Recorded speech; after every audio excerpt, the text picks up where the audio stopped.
What's going on, EPW Nation? It's your boys from the Everything College Basketball Podcast, Josh and Peyton, here to remind you all that college basketball season is right around the corner.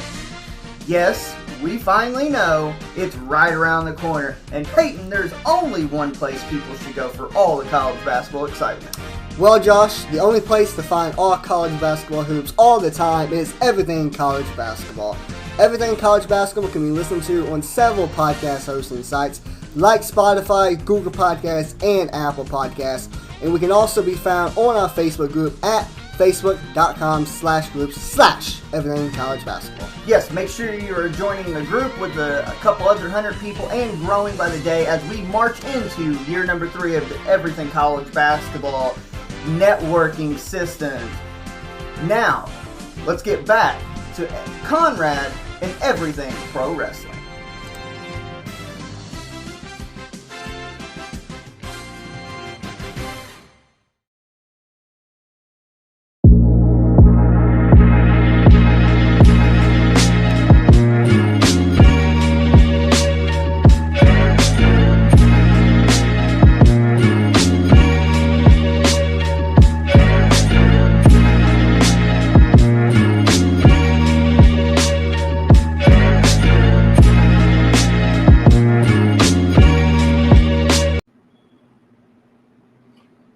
Once again, you already know what it is, and you already know where you have reached the number one collaborative wrestling podcast anywhere in the world on Memorial Day 2023. Big shout out and respect to all those who made the ultimate sacrifice in our armed forces, including my late great-grandfather, passed many years ago, but a lieutenant in the United States Army. Salute to him, as well as many, many others, both living and passed on. Memorial Day, we salute you and appreciate you on this very special day. This is Clash of the Podcast. I am Sean Hubbard. Immediately to my left is my good friend, my brother, Conrad Cushman, representing Everything Pro Wrestling. We are in the building. Jimmy Uso stepping up. Sabu in 2023, question mark? I mean, Jeff Hardy making mistakes, and it's a lot of stuff going on. Jade Cargill loses the TBS title. What the heck is going on here? There's only one thing I know that is going on here, and that's Clash of the Podcast. We're in the building. You know my favorite thing to say to start the show. Conrad. Conrad. Okay, I remember now. Drop that thing.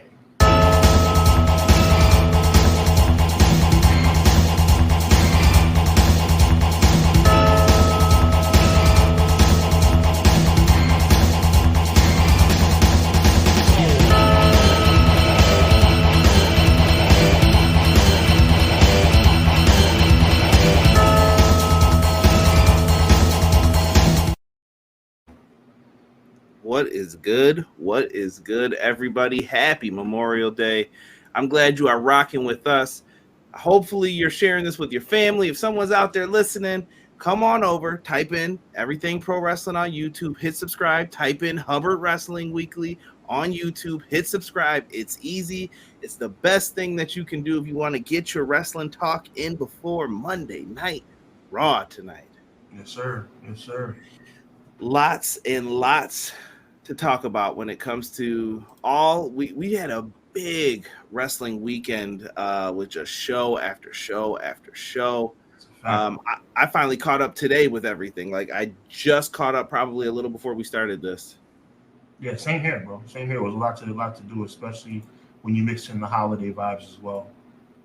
Yeah, and it's all good. I appreciate everybody who is out here. Gotta give it up to Quills. Sir Quills, first one in the building at 5:52. He said, what it do, though? Conrad, Sean, and chat. We're back at it again for a Memorial Day edition of Clash of the Podcast, a big wrestling weekend to cover. Let's get it. Appreciate you. Welcome, Quills. Welcome. Quills, who won the Impact Under Siege contest last episode of Clash of the Podcast, said Impact Under Siege was good. I'm glad you enjoyed the show. Night of Champions was mainly trash. Ooh, he was not a fan of the show. NXT Battleground was surprisingly good, and AEW Double or Nothing was very enjoyable. Right, okay. We might have to disagree on the last one, but we appreciate you, Quills. Oh man, I feel like this is gonna be one of them head-to-head episodes. I'm telling you, it's going down. XGW says, "What's good? I'm lurking while chilling at home with the fam. Thank you for that." Joel says, "Hey guys, what's up, Joel? Appreciate you."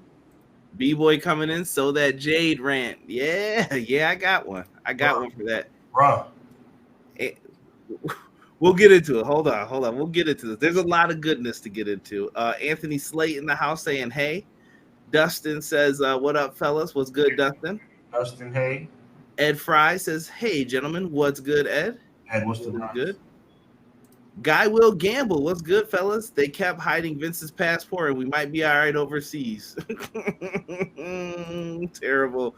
Derek in the house saying, yo, what's good, D? My guy, Derek.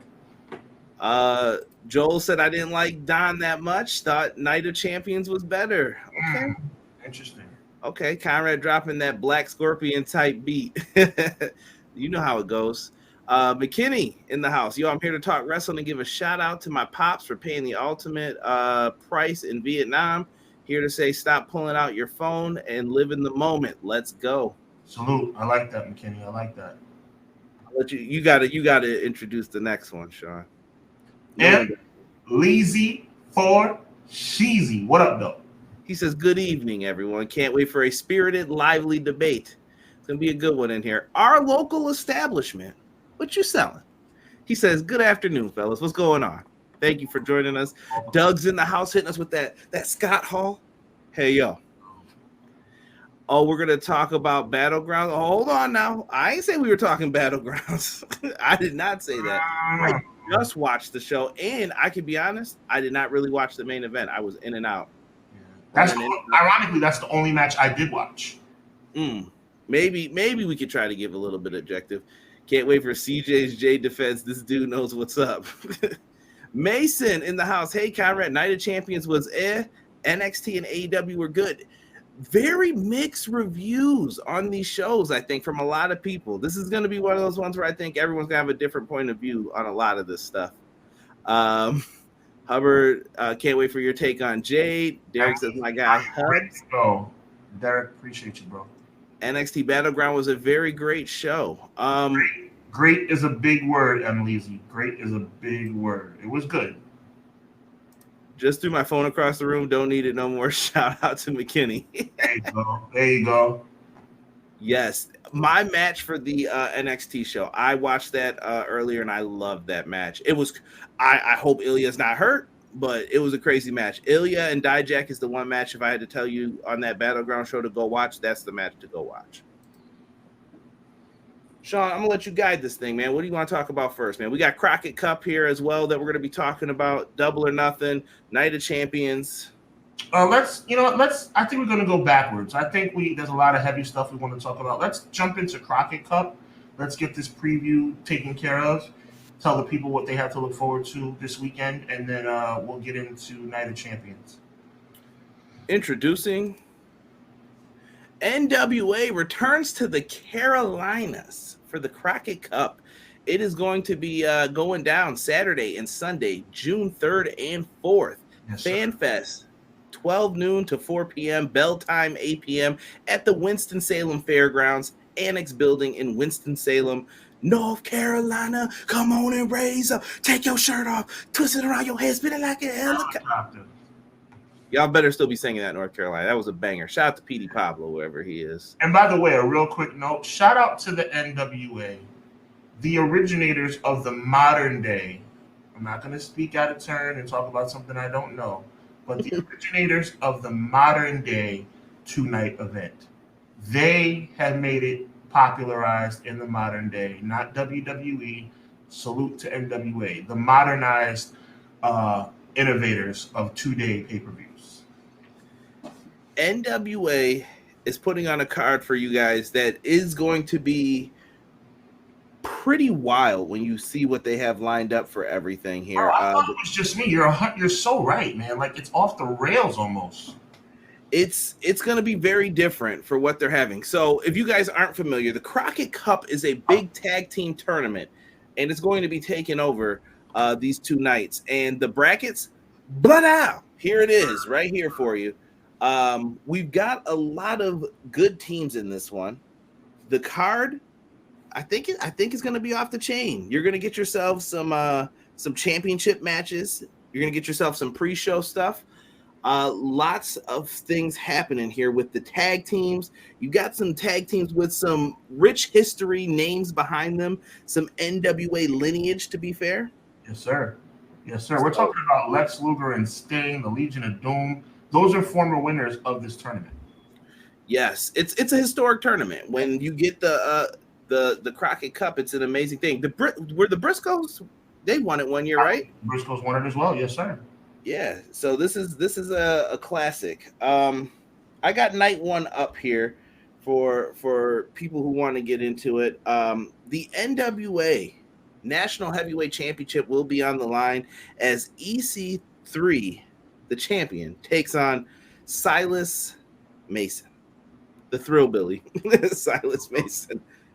I don't see EC3 taking the L here. EC3 seems like a made man right now in NWA. Well, it's about time he was a made man somewhere. The dude has been a massive disappointment in basically every organization. I think it's WWE's fault that he was misused, so I'm not going to put all the blame on him. I think that in that thing that he did with Braun Strowman was a freaking joke. But he is kind of catching his stride in NWA, and that's why I sense that he'll retain the title. I think so. It makes perfect sense. The tag team brackets for this, we have them up here. I mean, is there a favorite for this? La Rebellion's always a dominant team that you got to think is going to go pretty deep into this tournament. I'm looking at. I would agree. I mean, I'm also looking at the Tyrus and Adonis team as well. I do. I mean, they've been pushing Tyrus, and you can't go wrong with the Masterpiece when it comes down to that. I also like the team of Maff and Donovan as well in this. Yeah, that's a fact. That's a fact. Knox and Murdoch is an interesting team as well. That's the cool part about a tournament like this. You know, you have a few teams that could actually be victorious, and a few teams that if they won, it would make sense. That's what it's all about for me. Whoever wins makes sense, and that there should be more than one person to make, more than one team that logistically makes sense to come out on top. People who have the buys as well. Look at the Mortons. Ricky Morton and his son are going to be teaming up. Kerry Morton. Ricky Morton is one half of the Rock and Roll Express. He's still out here. He's doing it. He's doing his thing. They made their professional wrestling debut before Conrad and I were born. Before we were thought of. Yes, that's a fact. Before we were floating around. Now, we're both fathers now. So to put that in perspective, before myself and Conrad were twinkles in our parents' eyes, the Rock and Roll Express were winning tag team championships.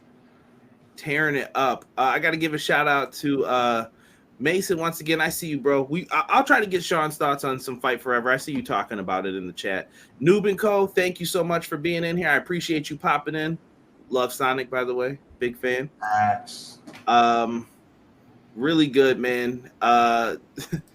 McKinney up here talk about the NW. I'm gonna try and put some of your comments up here. I'm also trying to read this, navigate some of the stuff, so have patience with your producer for tonight. There you go. Hardcore Team War will also be on night one. Samantha Starr with Baby Doll.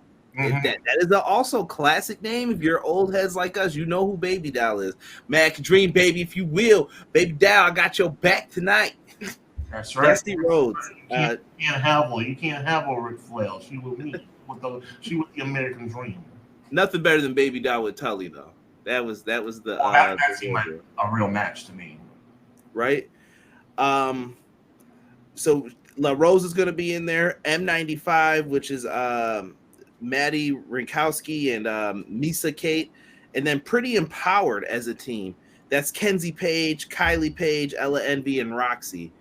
This is going to be a brutal matchup, I think. Hardcore war, like you can't. What are you going to do in this? It's going to get wild. It's going to get buck wild. If I have to go with anything, though, I think Pretty Empowered is going to sneak this one out. That's just me. I mean, again, I think it's really cool that there's several teams that winning would make sense for. I think NWA has managed to fill me on this, Conrad. I think NWA has managed to encapsulate hardcore old school wrestling in a manner that brings nostalgia, and not nostalgia just for nostalgia's sake, not just Sabu for no reason. Yes, I'm going to continue harping on Sabu. I'm just going to continue railing on this Sabu thing because it makes me sick. Anyway, we'll talk about that in a minute. It's nostalgia at its best, what NWA is doing. And I think that if the fans, like I think I speak for Conrad, but definitely for myself, if fans would really lean into this, I think it would be a success. NWA is a quality product, and so is this tournament, Conrad. Listen, this tournament brings back the NWA is nostalgia. So here's what I say to people about wrestling. If you haven't been into it for a while, you're looking to get back into it. I always tell people there's a company for you. You have to find it though. It's not just watch WWF anymore, watch WCW anymore. It's if you want the entertainment, the glitz, the glamour, I'm pointing you towards WWE. If you're looking for another mainstream alternative that you can access pretty easy, I'll say, hey, check out AEW. If you like a lot of the modern day stuff, check out AEW. If you're looking for great storytelling and you want that intimate environment, something you can get into, I would say maybe Impact's more for you. If you want hardcore wrestling, I'm pointing you towards GCW. If you want to go back to the nostalgia, NWA is where I tell people to go. If you want that old school pro wrestling feeling, NWA is going to give it to you. Some people like that. I don't understand why people are online complaining about certain companies. There's someone else for you. It's there. You can do it. Yeah. I'm definitely hyped for this though, for sure. It's going to be good. It's going to be good. 2-night event. You got the tournament happening. Somebody just had a prediction here. It was Noob. He said La Rebellion and Country Gentlemen are winning the tournament. Okay. Okay. Listen, I can see La Rebellion taking the whole thing home. Same thing. Same here. Like I said, again, a lot of teams that walking out winners would not make me angry. You know what I mean? Right. Ed Fry says, oh, goodness, Baby Doll is back. One of my first crushes. Go ahead, Ed. You like Baby Doll? Look, Ed Fry. You know something? Hold on. No, you don't attack my man yet, because I'm about to ask you who your first wrestling crush. No. I was just gonna say that Baby Doll. I wasn't gonna diss Baby Doll. I have more respect than that. I just Baby Doll to me wasn't like a sex symbol. You know what I'm saying? Like, and I don't mean that. Baby Doll was a beautiful lady for her time. What I'm saying is, how do I put this? Baby Doll didn't come across to me like Medusa. You feel me? Like, does that make any sense? Yeah. Like a sexy valet. Like she was more like a. Did you take Medusa to be that though? See, I never thought of Medusa as that. I thought they like kind of. Oh, listen, I'm gonna keep it PG. Medusa looked like she was with Ravishing Rick Rude, bro. Like you couldn't tell me they weren't together. That's how they portrayed that thing. You know? Yeah. But no disrespect for Baby Doll at all. She's a legend. Right? Let's see here. For me, it was Sunny. I know, sad to say nowadays, but Sunny was my first one that I was like, man, that was my first crush. 1997. There was nothing hotter in the industry than Sunny. That's a bottom line. There's no shame in that whatsoever. We can't help what happened years later.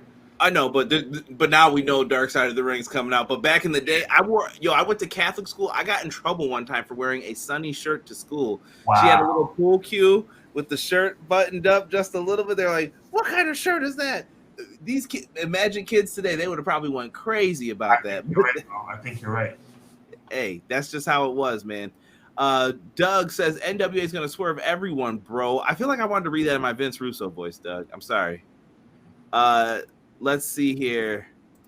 Never forget last night at Double or Nothing. Everyone never forget. Baby Doll, the same woman who Dusty Rhodes saved from an abusive partnership and showed her love and loyalty in the good life for 30 days and then turned on him like the snake that she is. Ooh, no, thank you. Break it down, McKinney. Break it down. McKinney sounded like JR on the mic. Jezebel, how could you? You harlot. You dirty harlot. JR would go in on anybody who did that in Triple H. He hated Triple H every week.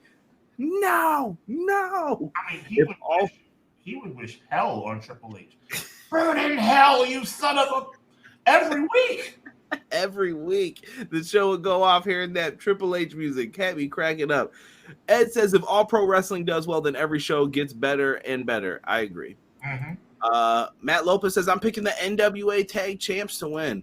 Oh, yeah, he's the World Heavyweight Champion. Yes, he is, Ace. I had to let him know Tyrus was. Sorry, y'all. I'm trying to keep up. I am flooded right now with comments coming in, but I love it, though. It's good. Baby, look at Matt Lopez. Matt Lopez, what you doing in the archives looking up Baby Doll? I see you. At least he's a little too young for Baby Doll, but I respect the hustle. Baby Doll, Miss Liz, Missy Hyatt, all those legendary ladies of style and grace. Now check this out. Now here's how diverse of taste I have in women.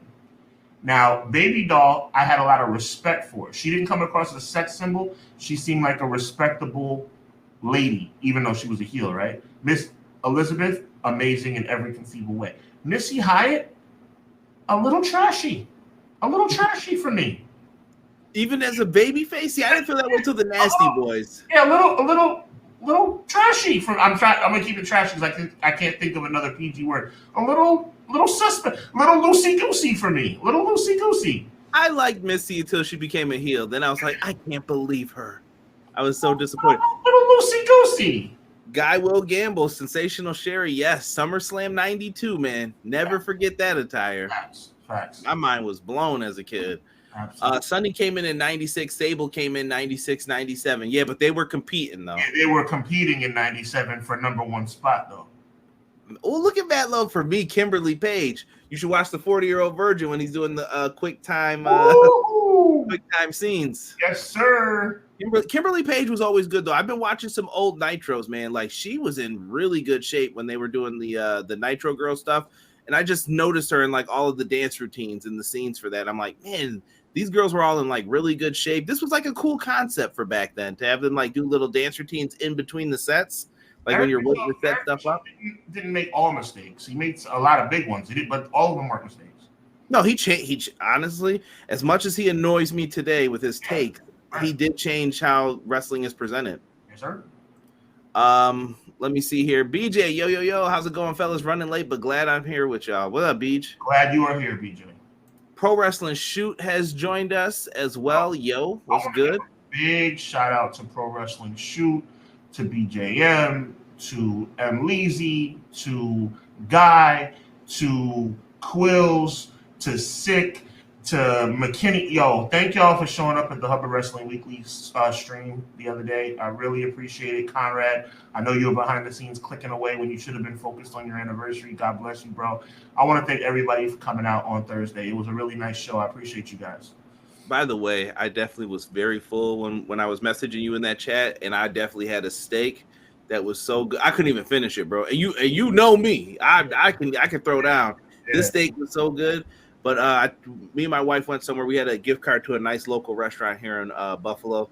Nice. It's called Russell's. If you guys ever go, it's owned by like this old time dude who's been around a long time for making like steaks. He's got a hotel. Like when you get married, that's usually the place where you stay. But we had a certificate for the restaurant, bro. This food was so fire, bro. Let her have squid for the first time. Yo, money, bro. Money. I can dig it. All I care about is that you have a wonderful anniversary. That's all that matters. Oh, absolutely. Praise God. Absolutely. The Nitro Girls and Gorgeous George. Woo! Yo, one of my friends from elementary school loved Gorgeous George. How could you not? She was a very attractive woman. Yeah. She was. Yo. Hanging out with Macho Man. And that's where you can find Miss Madness, who was known as Mona, a.k.a. Molly Holly. Yes, the Team Madness. Oh my goodness, Deanna. I'll give the rest of the show a listen post later. Here for a little while. Appreciate you, Deanna. Thank you. The steak that'll make a big one. LOL. Derek saw me eat that steak after when I was reheating it up the next day. Totally wasted on Macho Man. Come on now, hit that like button. Thank you for all 3 shows. Appreciate it. Yes, sir. Steak So Good, Conrad started singing Ted DiBiase's song. No, I wasn't. Not when I was paying for the rest of that food. Black Machismo. Let's get into there is a second night of this. We kind of talked about the tournament already, but night 2 does get into Camille, and someone did ask if Camille's losing the championship. I don't see anybody in Camille's league right now that's taking the belt from her. Well, it wouldn't be the first time that somebody who doesn't have anybody in their league loses their championship. Idiots. Camille and Natalia. Don't you ignore me! Don't you ignore me! Well, we're on NWA right now. I'm trying to show respect to Camille. Well, you don't ignore when I make snide little underhanded comments. You at least react. Mine are coming. I love it. Let's go. The Camille versus Natalia Markova. This might be the biggest chance that someone has to beat Camille that I've seen. I think that's a correct assessment. Yep. I don't think it's happening here. I still got Camille winning. And there's going to be a number 1 contender 6-man scramble match for the NWA Junior Heavyweight title. And Kenzie Page is going to be defending the NWA Women's Television title as well against a mystery person. I don't know if I'm missing this. Let me see if they've updated this. Going to another site to see. Do they have? They have not announced any for either of those. Okay. Do you have a favorite for the Junior Heavyweight Championship match? Do they bring someone in maybe? My gosh. I'm a little bit at a loss for this. I mean, especially with the fact that it's a 6-way scramble. You could always bring someone in though and surprise everyone. You could bring somebody in. I mean, there are people who have double contracts or one-off people. I don't know. I mean, it'll. I didn't want to speculate. I'm not sure. I'm not gonna lie. I'm not sure about this one. Right. You know what? I'll throw Homicide's name in there. Maybe that he'll end up being like the person that they pick for the scramble. Just for why I feel like they're gonna bring someone in though that we're not expecting. And for the women's championship, it don't matter. Kenzie Page retains, in my opinion. I think she's gonna end up keeping it. And just to throw it out there real quick, perhaps Ricky Morton's son. If they lose in the first round of the championship of the Crockett Cup tournament, maybe he enters as well. He could. Is it? Am I wrong in thinking he's the champion? Hold on here.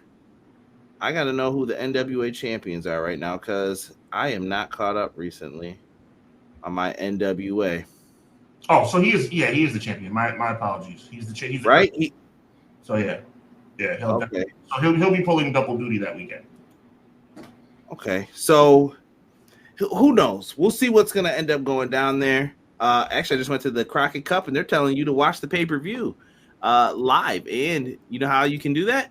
Fight TV. Go to Fight TV. Type it in. They have a wonderful app where you guys can make the purchase for Crockett Cup. They've got a really good package deal on it as well. Head on over to Fight, as you guys see on our screen, FITE. And you guys can watch the Crockett Cup, and we can talk about the results of it more than likely next week. Yes, sir. But yeah, tell us what you guys thought of the show if you guys are watching it. Sean, guide us through, man. What's next? Night of Champions. Let's go over to Jeddah, Saudi Arabia. We shall. What do you want to talk about first here? This was an epic day for some. I mean, I like the whole 1,000. It's pretty much kind of a play on what happened. Will Chamberlain scored 101 game. Roman Reigns took it to 1,000. If you look back in the annals of basketball history, Will Chamberlain scored 100 points in a game, and he put up a single card just like this that was 100. Roman Reigns decided to put up 1,000. That's the play that Roman Reigns is making. I mean, it's obviously historic. He's only 27 days away from Pedro Morales. And we can pretty much guarantee that's going to happen. So Roman Reigns is going to go down with the 5th longest reign in WWE history.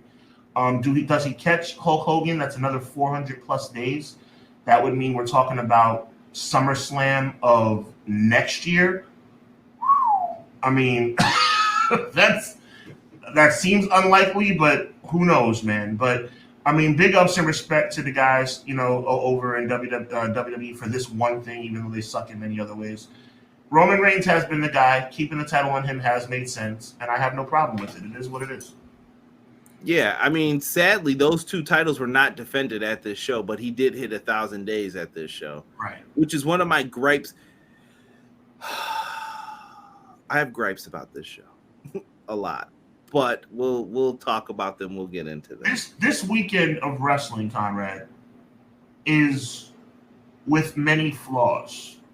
I mean, there were many balls that were dropped over the course of this wrestling weekend. I think it depends on what you like and what you don't like for it, if that makes sense. I think there's some arguments to be made. Like, I'm probably going to be the one on this show about to tell you what I really didn't like about a lot of this. Mm-hmm. Getting into it, and I'm not going to put up too many graphics for this one. Seth Rollins defeats AJ Styles to become the first World Heavyweight Championship title holder in the opener of Night of Champions, in what I thought was a really good match. I saw some people saying they didn't think it was as good. They expected more. I thought it was good. And with this comes my first gripe of the wrestling weekend, which is the fact that you had AJ Styles, ultimate respect, Seth Rollins, ultimate respect, and a banger. I thought the match was without flaw. I thought it was a very good match. I liked what they did. They definitely teased a few times that they could have done something different. You got to remember, too, AJ Styles comes from the same school as Danielson, Paul London, Punk, Samoa Joe, and all of those guys.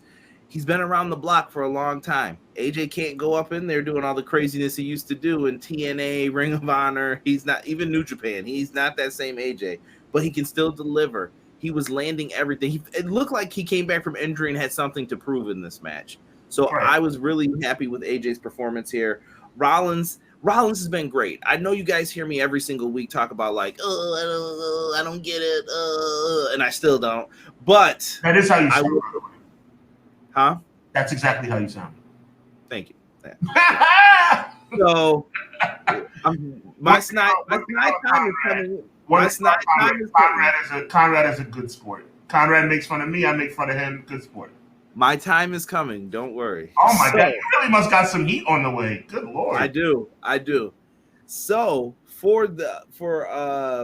I lost my spot. I was about to compliment Seth Rollins. Yeah. Seth Rollins is someone who I think deserves this. He has been putting on great matches. He really has had nothing to fight for except for the U.S. title, and it's kind of been like, well, what is this, you know? And they had an opportunity to do something here. Let me give a shout out to Guy Will Gamble, because I say the same thing about that Wilt game. I want to see the footage of it. I want to see how he did it. Like, did he just cherry pick?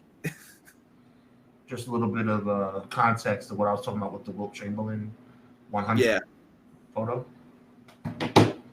Holding it up on 1,000 Day, he couldn't defend his title. Casey also mad about it. Wow, what an accomplishment when you didn't even defend your belts on Night of Champions. Everyone dropped the ball somewhere. Amen. It's facts. But what I wanted to say, though, at first was the fact that even though it was a banger of a match, this was my first gripe of the weekend, which is the fact that you're trying to make it seem like this title is important, right? That's the goal. We're going to come in here. We're going to make sure people don't think it's a consolation prize. And on its inaugural pay-per-view and its inaugural championship being crowned, on a night where the WWE Undisputed Championship is not even being defended, Seth Rollins and AJ opens up. So they're opening up the card, and you expect us to take this title seriously? I mean, it's like WWE just they don't think, bro. They just do stupid. I could not believe that AJ and Seth was not the main event. It makes no sense. If you're trying to make this title mean something, how in God's name can not be the main event? It's ridiculous. To me, there was no way to convince me that this was going to not be the secondary title, but I thought they would have at least pretended. They would have tried. I thought they would try, exactly. Yeah. Quill said AJ's versus Rollins was one of the few good things on the subpar show. Woo! It was such a good match, back and forth sequences, move counter for moves, very enjoyable match. On the block, they saying Seth won the third world title. Oh, wow. Jimmy's the talk of the town now. Maybe they thought that they couldn't top that. I don't know. The weekend of wrestling, if you took all the great things that happened, this was all over the great shows. It was a great weekend, and there was a lot of stinkers that made individual shows lackluster. Night of Champions C+. Woo! Conrad secretly hates the Macho. No, I love Macho Man. I was never a Hulk Hogan guy, for the record, as a kid. I definitely used to beat up the Hulk Hogan wrestling buddy all the time. But if you were a kid in the 80s, you had Hulk Hogan stuff. Like, there was no getting around it. It's true. Yeah, dig it. I see the lust in your eyes, Hogan. Yeah. Hogan was wrong in that, for the record. Hogan was wrong. Yeah, 100%. As much, even looking back at it now, Hogan was wrong the entire time, bro.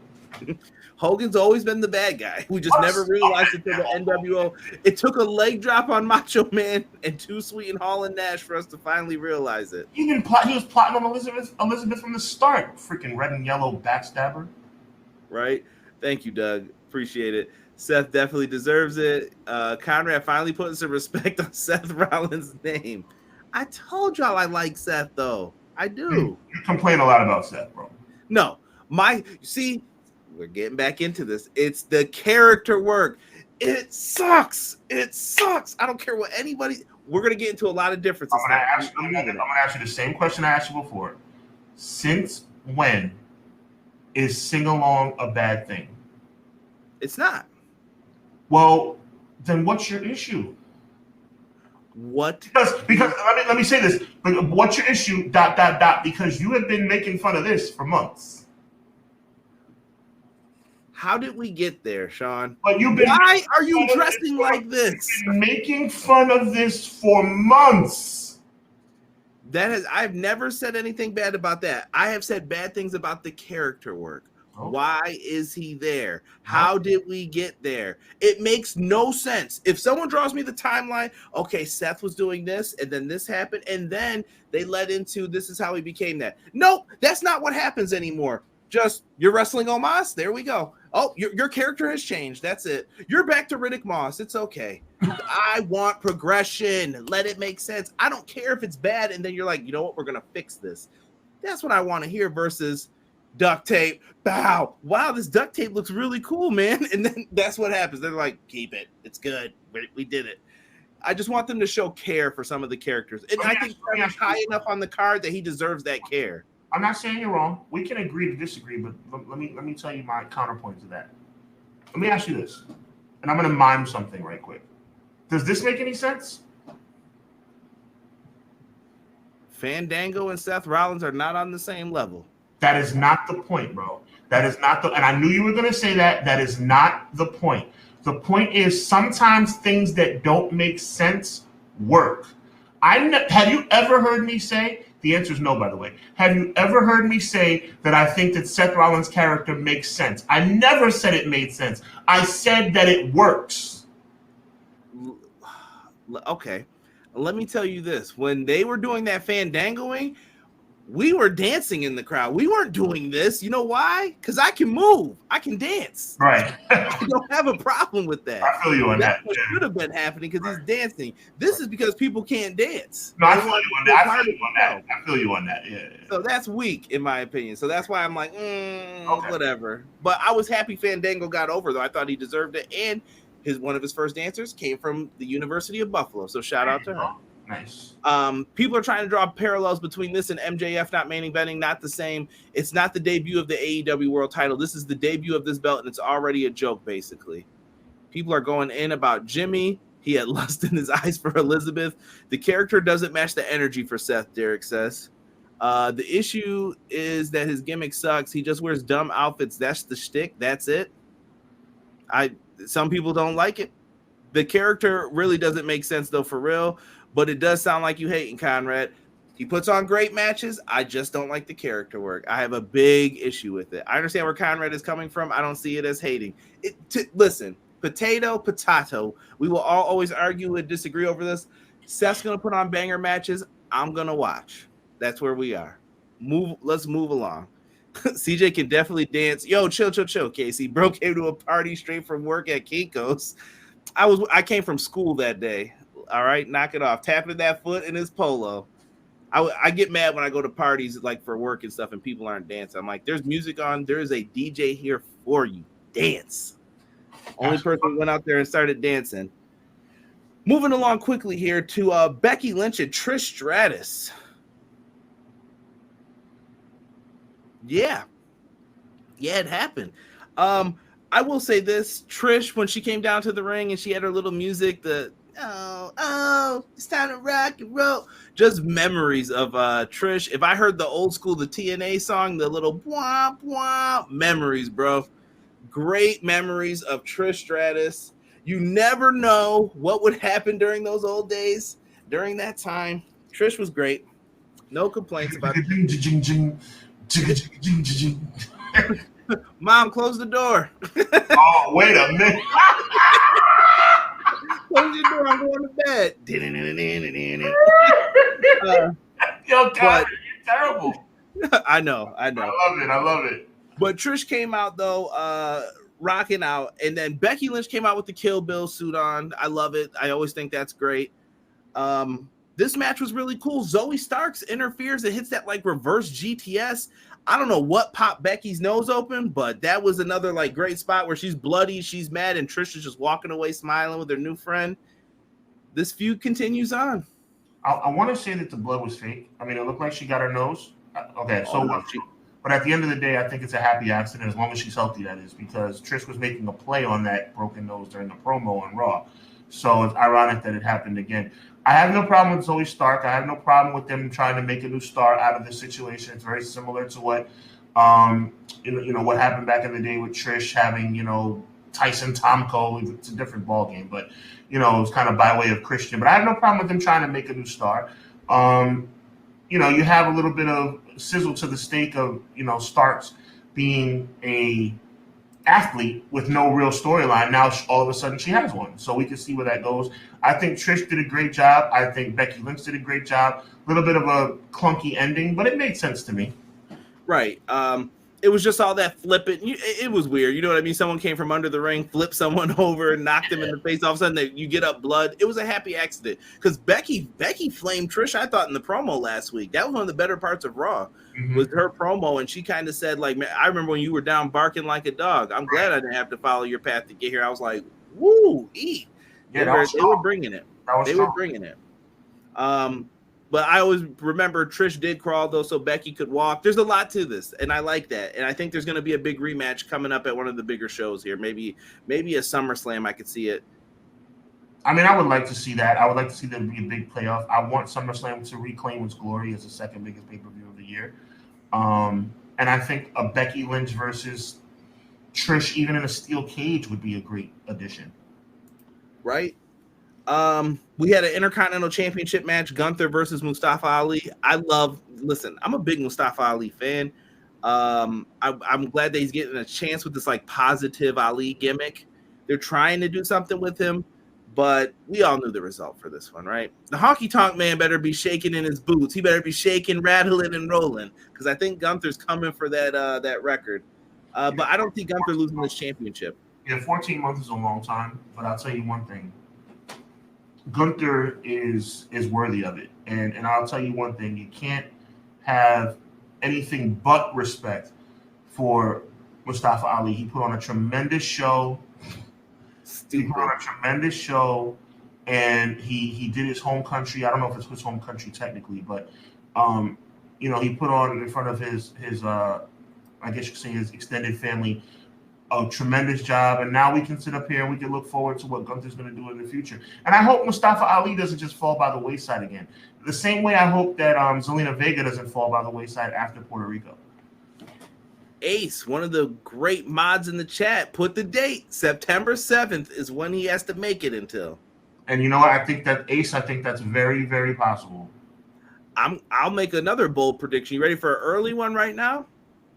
Gunther will be the first man to beat Seth Rollins for that championship after he loses the Intercontinental title, I think.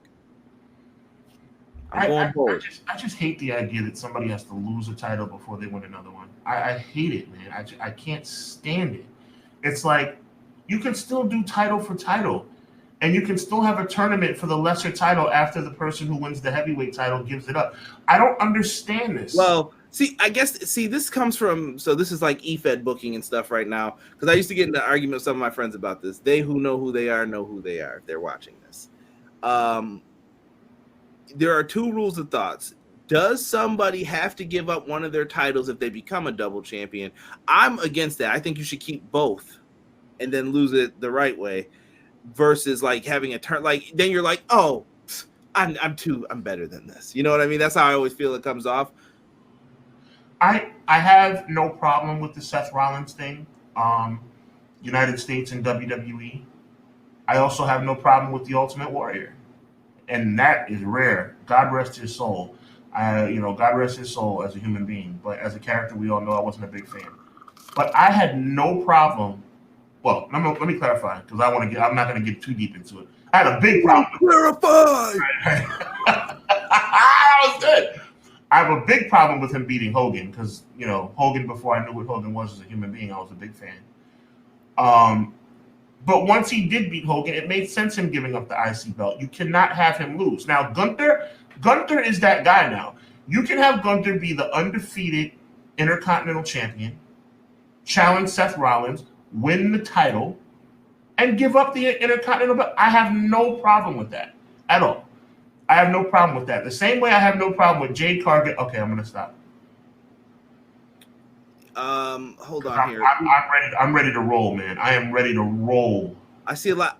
Ali did really good in this match. Like I think that when he hit the 450, I jumped a little bit. Like I was like, could he? And they got me for like 2 seconds. I was like, let me pump my brakes here for a second after he kicked out. I was like, no, this ain't going down. It's done. But listen, I thought Ali did well. Dustin, that's not nice. Right? Ultimate Warrior messed it up for everybody. What? Squash and honky tonk, man? No. I want to figure out what Guy's talking about. Is Guy talking about squashing honky tonk, or is he talking about the fact that Ultimate Warrior won the IC belt, held it, and then gave it up after he beat Hogan? Right. Casey comes in and says, bruh, if you never drop the belt, it cheapens the next champ because they never beat the old champ. Yeah, I felt that same way. Like NXT did that a couple times, though. I'm not saying that's wrong, bro, but there's nothing. Come on, man. Like, you guys got to stop. It's like you guys are in the box, man. Like, you got to think outside the box. I'm not saying it's wrong what you're saying, Casey. I'm not saying that, okay, it's a idea that it's a good idea that you can have him defend both belts, okay? I have no problem with it, but you shouldn't have a problem with it the other way either. On one side, you can have the lesser title still be defended and he can hold both titles. On the other side, if somebody has elevated themselves to outgrow that title, there is nothing wrong with having a tournament to do. Mr. Perfect, Kurt Hennig, was the new Intercontinental Champion after Warrior gave it up. Was Mr. Perfect a lesser Intercontinental Champion? Mr. Perfect ran circles around the Ultimate Warrior. You're not wrong for that, but can I tell you why I don't like it the other way? So, remember when Asuka was the champ and then she got called up and they kind of just let her go up undefeated? Do you know who suffered the most from that, from Asuka's reign of her doing that? Ember Moon. Ember Moon, I felt, was always seen as less than because she never beat Asuka. And then when Asuka's finally gone, it's like, oh, now I won the belt. Care about me. And it was kind of like, you didn't really beat the person you should have when you had an opportunity to. You didn't beat her. Can I counterpoint your counterpoint? Go ahead. Ember Moon wasn't that good. But what I'm saying is I felt she was stifled because of that. You're right. Let me start by giving you the credit you deserve. You're right. But it didn't help that Ember Moon wasn't that good. I thought she was. I give Ember Moon more credit than most. I think she could have been something, but when something like that happens, you're kind of just like, la, la, la, la, la. You're just floating around here. McKinney says, I'd love to see mid-card champs vacate their belt for a world title shot, putting that on the line. See, like, option C works, I think, in TNA, Impact Wrestling. When they do option C, I like that because it's like you're giving up your title. You're like, I'm forfeiting my title for a chance at this. Let me get it. Or have somebody, or you know what? If you want to take it where you're taking it, Conrad, which is I'm too good for this title, which is what you don't want, do it the way Paige did it. Do it the way William Regal did it with Paige. Paige, you're no longer on NXT. You're now the Raw Women's Champion, or at that time, the Divas Champion. We have to take this belt away because you're not contractually, you're not going to be able to fulfill the contractual obligations of both titles. Let's see here. Does that make sense? Just work it, bro. Just work it. Dustin says, why does everyone think Gunther's going to beat Seth? Because he showed in that Royal Rumble that he is one of the top people on your brand. He can go. Freaking stoppable right now. Yeah. They're building him up for a reason. Speaking of the Ultimate Warrior, check Messenger, bro. I am not on this show. You are not about to get me in trouble. I'm clicking it. I'm clicking it. Definitely not appropriate, Derek. Will be in your check next week. Tired of this. Casey says, but what happens when the double champ loses the lesser belt? Your world champ just got pinned by someone in the mid card, bruh. The never losing the title before moving up thing doesn't work. Stop, Conrad, stop. I appreciate it, bro. Casey, a lot of respect for you. That whole comment is like an oxymoron. You just said, but then what happens? I'm gonna read this real slow so I make sure I get it right. But then what happens when the double champ loses the lesser belt? Your world champ just got pinned by the mid card. But the never losing the title before moving up thing doesn't work. That doesn't make any sense. I'm saying the first part of your statement, that the world champion should not lose the mid-card title because it'll maintain the integrity of the world title. You're saying at the end, though, never losing the title before moving up thing doesn't work. Totally disagree. One half of your comment agrees with me. The other, Conrad, am I misreading this comment? Hold on. He says, what happens when you're the double champ and you lose the lesser title? So I'm guessing you're Shawn Michaels. You have the world title, the European title. You lose the European. Your world champ just got pinned by someone in the mid card. Now stop right there. Stop right there. That right there, that's my point. That the world champion should not lose the mid card belt. Now continue. Okay. The never losing the title before thing doesn't work. Listen, I'm confused. To me, it's all in the way it's done and how it's presented. Like I said, with Ember Moon and Asuka, I didn't like how it was done. With Paige, she came up, she surprised, she got a win. William Regal basically put it like, listen, contractually, I can't, you won't be able to be here in Florida all the time when I need you every week because you're going to be on the road with WWE. So I need my championship back. I get it. Triple H pinned HBK. That was like the finger poke of doom, though. And they got away with it because it was on Raw at the time on like a Christmas special. Final note on this, Conrad, because we have a lot to cover. To me, you have two titles. One's the world title. You are the world champion. Let's just make it so that you air quotes, you cannot make sure that you hold on to both titles because you can't fulfill all the obligations of both titles. We must strip you of the lesser title. That way the title doesn't lose its integrity and the next champion doesn't lose credibility. Right. Hold on. Case said, my comment doesn't agree with you. I'm saying that what you want doesn't work because if Guy A is the IC champ and wins the world belt, he eventually needs to drop the IC belt. No, we disagree. We disagree. I think losing the IC belt would mean that you lost. You should have lost the world belt because at the end of the day, you lost.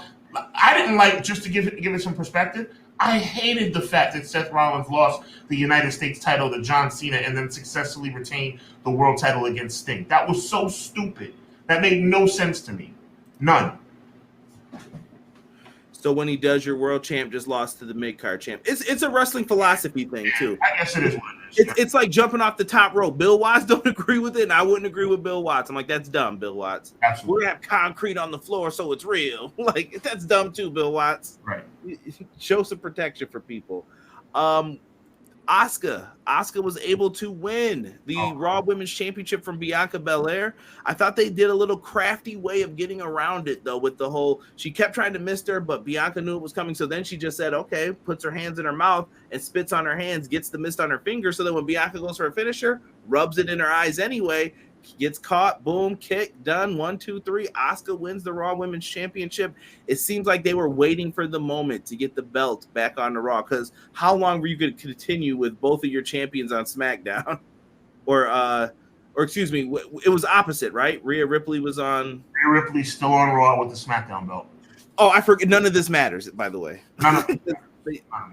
None of this matters. Just get a visitor's pass like Paul Heyman did. It's all good. It's all good.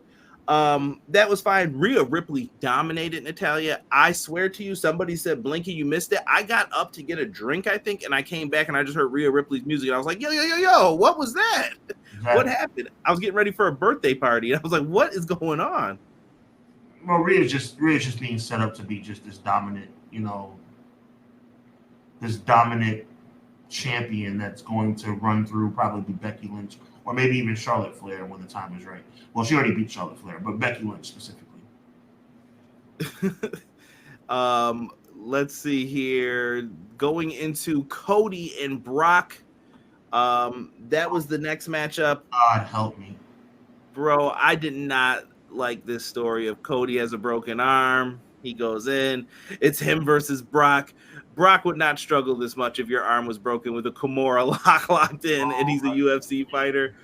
I get, but at the same token, let me say this. I do understand why they do what they have to do. If Brock's going to wrestle the same match with like the same moves that he likes to do, someone's going to have to power out of these moves to look powerful.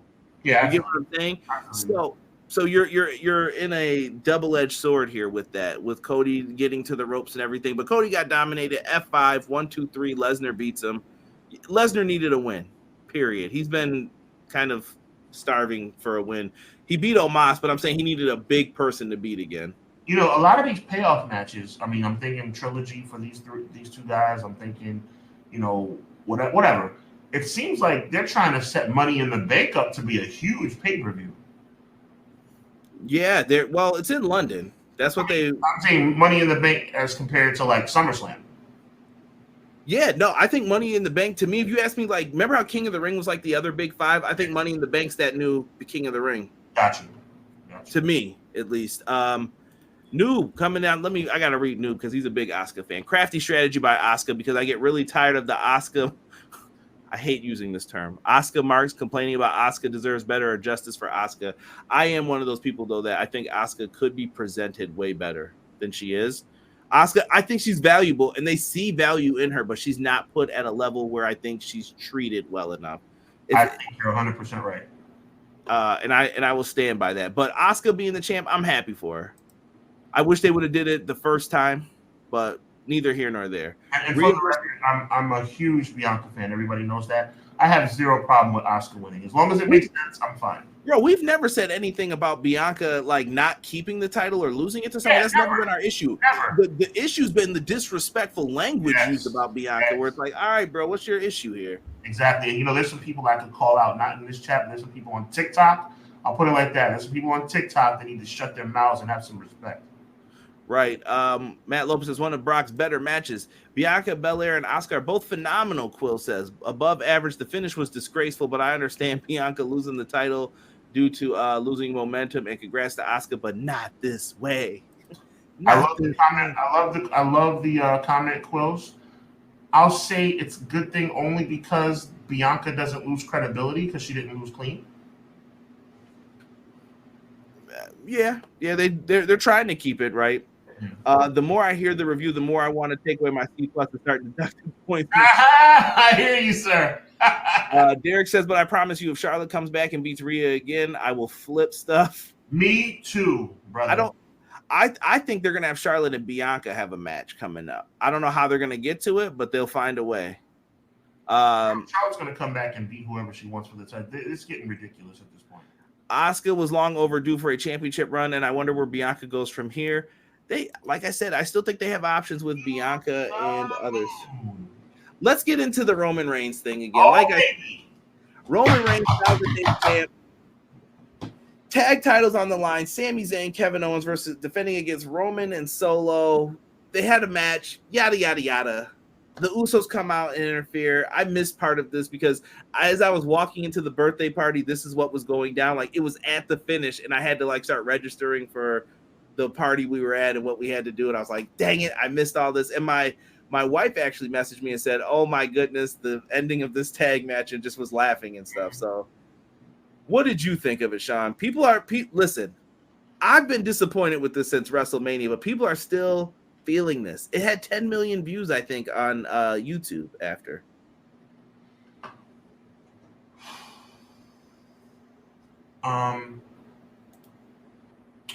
We all know how I feel about Jey Uso. No, I'm not mixing them up. I'm talking about Jey for the moment. I think the momentum was at its all-time. I'm not going to go on another rant about this. I'll just keep it real brief. The momentum in January and February was there for something that would have been groundbreaking. Now you have something that's not bad, right? Not bad. And I love Jimmy just like I think the Usos are amazing, and I think they'd be most amazing as singles guys too. It was nice to see, it was cool. I think that Jimmy, stepping up the way Jay should have stepped up was cool. It wasn't groundbreaking. It wasn't earth shifting as I believe that Jay turning on Roman back in February would have been. But it was good. It was really good. And we'll see what happens. I'm just concerned about one thing and one thing only. And I pray, I'm being very serious. Brother Conrad, I'm being very serious. I pray to God. And I'm talking about something that is a pre-scripted, non-sporting event that we all love and appreciate. I pray that Jay doesn't turn on Jimmy. Because that's what it looks like to me, that Jay's going to be conflicted and then Jay's going to choose Roman over Jimmy. And honestly, that would make me sick. We all have seen Kane versus The Undertaker. We've all seen figurative brothers like Diesel and Shawn. But Jimmy and Jay are amazing together, and they could be singles competitors and still be together. If Jay decides that Roman is the way to go, I might be done with, and I'm looking you dead in your face, bro. I might be done with WWE. And look in my eyes, bro. I am dead serious, because that would be just like, now you're just screwing with the fans now at this point. Now you're just making it bad for no reason. Jimmy turns on his twin brother. At this point, it would be like, so all I'm going to say is this. It would have been monumental in February.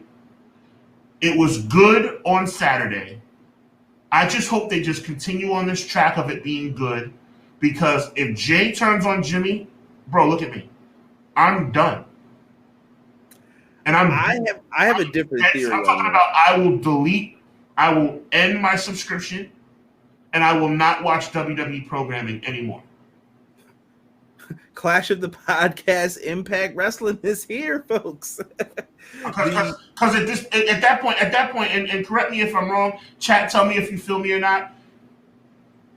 If they have Jimmy turn on Jay, or Jay turn on Jimmy, it's like now you're just going out of, Conrad, feel me on this. Now you're just going out of your way to do stupid crap.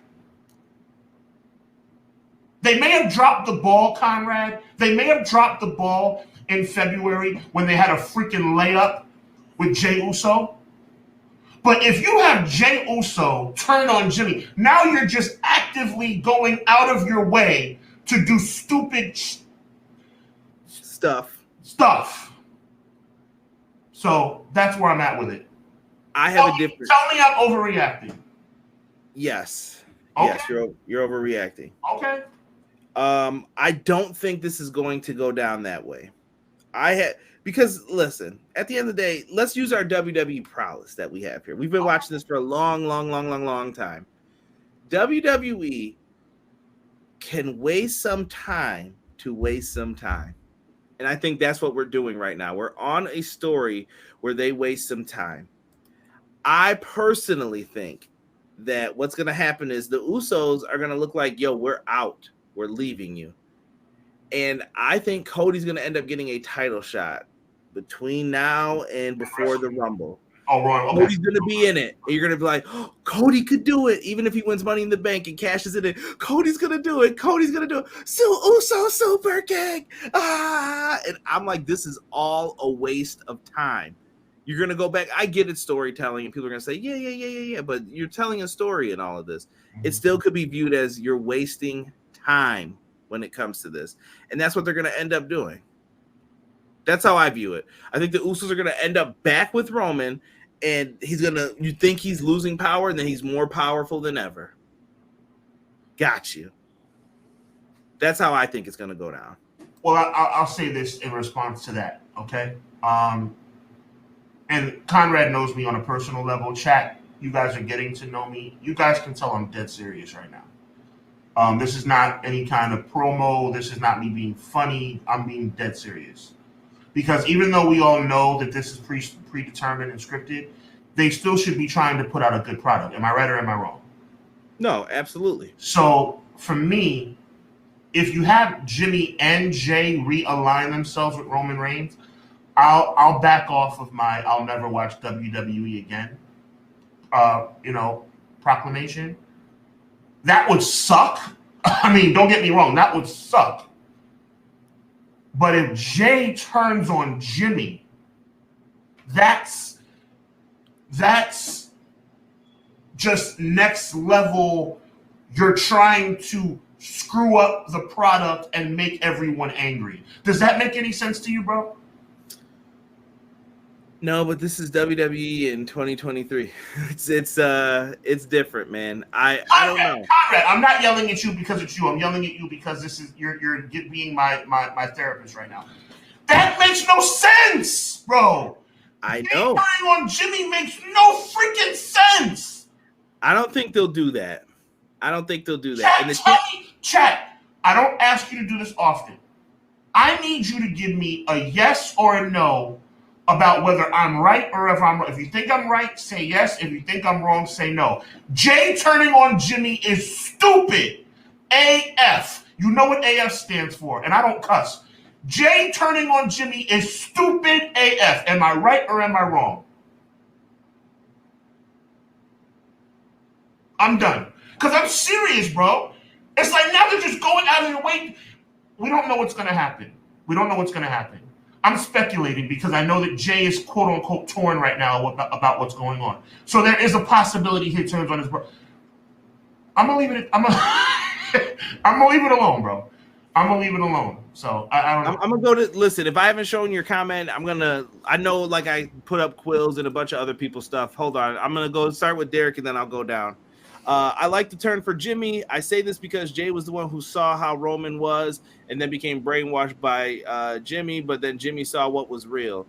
BJ said had to hop out for a few. I'll go back into the discussion, but I just want to say Asuka Bianca match is underrated. That finish was ingenious. Guy Will Gamble just said terrible. In his Charles Barkley voice, terrible. Jacob and Lance coming in the wreck shop. Rob wants to expand the bloodline. With Jacob Fatu and Lance Anoa'i. Not a full turn, but Jay being torn between the Chief and his brother could work, and then Solo turns on everyone because he's tired of the disrespect to the family legacy. I don't know if the thumbs up is for Solo. You like how I put that in there? Yeah, no doubt. The Usos ain't going back after Roman said there's no more bloodline. Jay turning on Jimmy is a bad idea. You know what that means? Oh my God. Jeez. Sean, you're right. Sean, you're 100% right, bro. So right. I agree with Sean. That would be the worst turn of that story. I don't think they're doing it. I really think that they're going to have the Uso split for a little bit, and then they're going to turn, and it was all part of the plan. Okay. To make it look like, oh, you thought you had the bloodline the same. He's going to be like, I thought we had them. Yeah. We don't have them. They're leading up into all of this. All right. We'll see what happens tonight on Monday Night Raw. We'll see what happens. Thank you, Conrad, for bringing me down because like this Uso storyline has been bothering me for 6 months. Listen, this is all they got to hang their hat on, and that's what I'm talking. That's why I'm annoyed with this company. There are other people here, and I feel like there's just one story. We talk. This is the same thing as the CM Punk thing for me. Mm-hmm. We talk about the same two things every week. One of these topics is the hot topic. Roman Reigns and his storyline with the Bloodline, CM Punk and the drama, or we're previewing some shows. This has to chill. We got to chill. Give us some more topics to talk about. I want to be talking about Ray and Dominic again, but we're not there right now with Dominic. He's kind of floating again. Yeah. We want to talk about some of these other things. So I want WWE to step it up. I want AEW to step it up. Give us some different things to talk about here within a lot of people. And I think AEW has a lot to talk about, especially after their pay-per-view, Double or Nothing. Let's put a little bow on this and talk about a couple of these things from the show from last night. Sure. Sean, what do you want to talk about from this show? What are you feeling? We did a full review. Check it out in the archives on everything. Let me cut you off and let me do that justice. Go to you're here at the EPW channel. Make sure you check out Conrad and Derek's very thorough review of Double or Nothing. It was excellent. I just wanted to say that. Let me do that. Let me do that plug for you because you deserve it. Let's get the good stuff out of the way. I thought that House of Black and their trios match was good. I thought that Wardlow surprised me and had a really good match with Christian, even though Christian's turtle that made me mad. Tactical neck. But there's so much stuff. Yeah, let's get into it because there's so many bad things about this show. I'm disappointed. Do you want to go through each match? Yeah, let's do it, man. Let's do it. Let's have some fun. All right, we're gonna run the gambit on this one here. Yeah. Buy-in. We had the Hardys and Hook defeating Ethan Page and the Guns. Ethan Page now works for Matt Hardy. I don't know if there was a time limit attached to this, but he now works for Matt Hardy, and Matt Hardy has his contract. The topic of this match was really, is Jeff Hardy washed? That was kind of the big deal here. Yeah, I don't know. It's hard. I mean, you can see just by that. Pull that back up for me, brother. You can see Jeff Hardy just looks tired and that's not playing around. Jeff Hardy looks injured, or meaning hurt, tired. Thank you, Conrad. Washed, maybe. He's not what he once was, but then again, none of us are, right? He's pushing 45, 42. I don't know how old he is, but he's older. He's older now. So, I mean, we all saw the bump that he took. That was a mistake. I mean, we all make mistakes, right? That's all I'm saying. Jeff Hardy's the man. Like, let's be nice. Conrad was going in on Jeff Hardy last night, and I'm like, bruh, like, show some respect. I had to yell at Casey in the chat because when you slip up when you're talking, never be a commentator. It's tough. It's tough. You will mess up something and someone will catch it. Shut up, Casey. So anyway, in the matchup here, I think Jeff did. Here's the thing, Sean. I'm disappointed in him with that last arrest he got. Okay. I think that's part of it. The personal stuff does affect how people view you as a wrestler. And I thought when he got that, I'm like, you're out of chances with me. How many times have you been trusted to do the right thing and you've done the wrong thing? And it's disappointing. And I know people are like chance after chance after chance. And do I want Jeff to get better? Yes. But that might mean not being in a wrestling ring anymore, Jeff. Maybe it's spacing out your matches fully. Right. Okay. I just don't know. And listen, I love Matt Hardy's one of my favorite wrestlers, and this is a true thing with me. I love version 1. Like I loved Matt Hardy when he first did all that, and he was rolling solo. But it might be. I feel like Matt got screwed at every twist and turn in his AEW run. He debuts, pandemic. He goes out there. He gets his brother in. His brother messes up. He's stuck on Dark for a while trying to figure out stories to get back. It's just nothing has been working for him. And I feel bad, but does this Hardy Boys tag title run need to happen? I feel like they've been trying to build to this and that they want them to have this. Oh, man. I mean, when the Hardys are good, they're really good. And I believe they can still pull that rabbit out of the hat every once in a while. It's just unfortunate because, we all know Jeff's situation. We all wish him well. I'm not going to say he wasn't sober last night. It's not about, he was fine. He just is old, right? But I still believe he can pull that rabbit out of the hat. So to answer your question, I wouldn't have a problem with another tag title run, a short tag title run, maybe a retirement tag title run, right? I could see FTR saying, like, you know what, let's drop them to them and let them get it. You know what I mean? Even if it's for a short while, FTR has enough respect for the Hardys to do it, but I just wonder, should they do it? Should you give it to them? I think the Hardys have earned it, and that might be a sore subject for some people considering how many times that Jeff has messed up. But, I just think Jeff has a problem that he's working on, and that I'm not making excuses.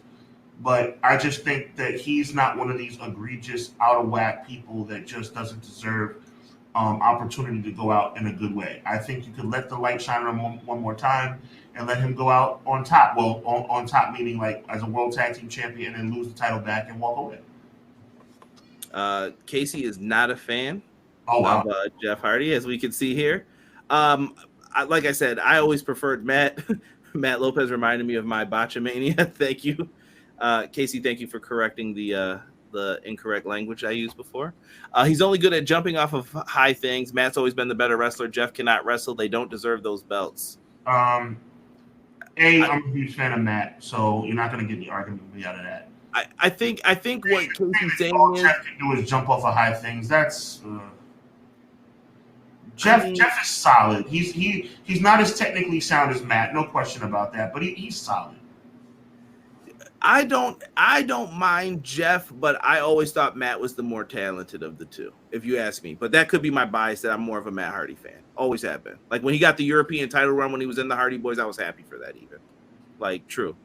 Does anybody want to see Hardys beat FTR? Can they make it believable and into a good match? I think if you let Dex, I think they could. I think the FTR could put together something to make it look good. The question is, does FTR need to drop the belts to them? There's a lot of good teams in the tag division too. You know what I mean? You're putting the Hardys on there, but I think a lot of people have respect for the Hardys, and they're going to probably say yes to this. You know what I mean? There's a lot of circumstances that play with this. We'll see what happens with this. Right. Tokyo said the Hardys past their prime. They should probably retire, I think is what he's trying to say here. No argument there. Can't wait to hear Sean crap on Sabu. All right, so check this out, though. No, go back, bro. Go back. So how am I capping? So here's the thing. So I'm capping on Jeff. I'm lying on Jeff Hardy. I'm lying for Jeff Hardy, right? So I said Jeff Hardy's a Hall of Famer. I said Jeff Hardy deserves an opportunity to go out in a blaze of glory. I said Jeff Hardy has a problem, but I believe it's a problem that he can't control in spurts and that we should pray for him and hope that he gets better. And I said that Matt Hardy's a better technical wrestler. Where's the cap? Dustin says nobody wants to see the Hardys beat FTR. Nobody. Retirement match at Wembley, Hardys versus FTR. Yeah. I mean, listen, people were talking about bringing. That wouldn't bother me at all, McKinney. I think that's a good idea. People were talking about bringing Edge in. If you bring Edge in, you have the opportunity also to put them in the ring with the Dudleys one more time. I don't think Tony's the biggest Bully Ray fan. Me talking here, I don't think Tony is a big fan of his, but for a one-time match, for all of them to go out together, you could do it if you wanted to, or you could have them put over another team. One team that they all choose, like, this is the team we want to put over. It depends with it. Let's see here. The Battle Royal was good. We'll get into the Battle Royal here in 1 second. The Jeff Hardy stuff, some of it's getting personal here in the chat. Yeah, bro. Matt was always in-ring talent. Jeff was the charisma.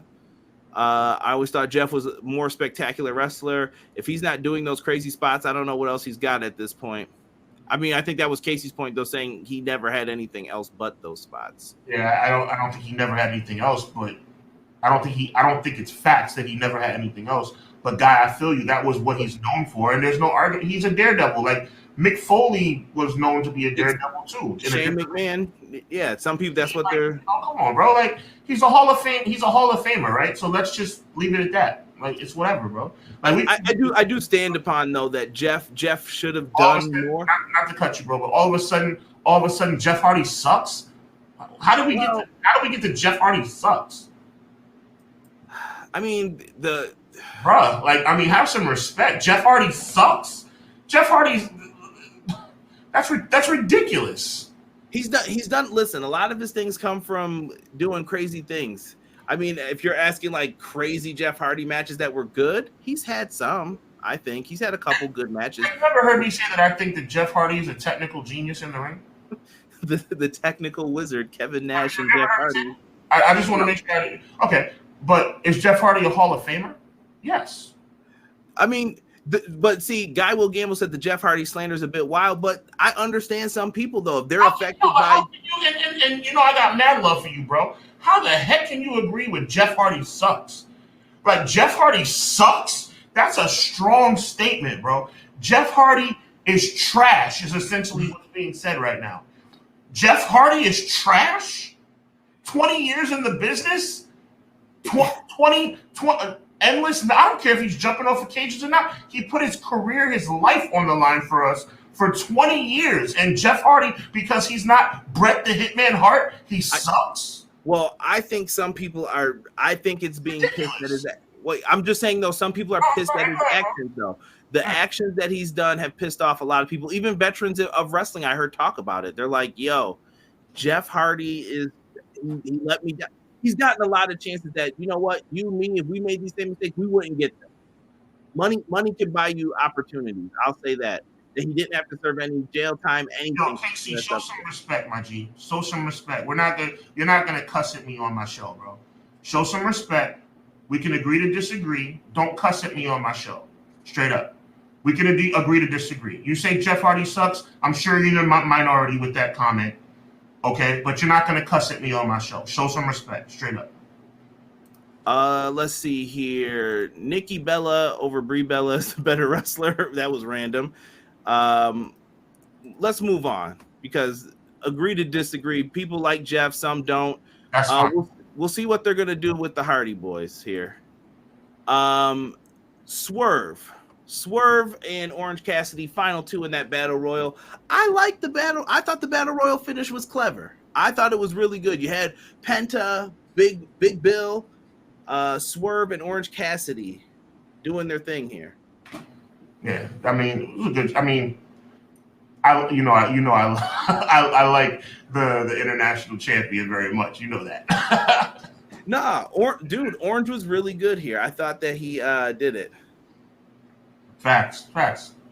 Some people think he's been booked very hard. I will agree. We talked about this. Like Orange Cassidy's been kicking out like pipe shot to the head too. All right, now something's got to put this guy down. But Orange's story's been he's getting beat up doing all these defenses. He's defended the championship like a madman. Anybody who wants a shot, okay, let's do it.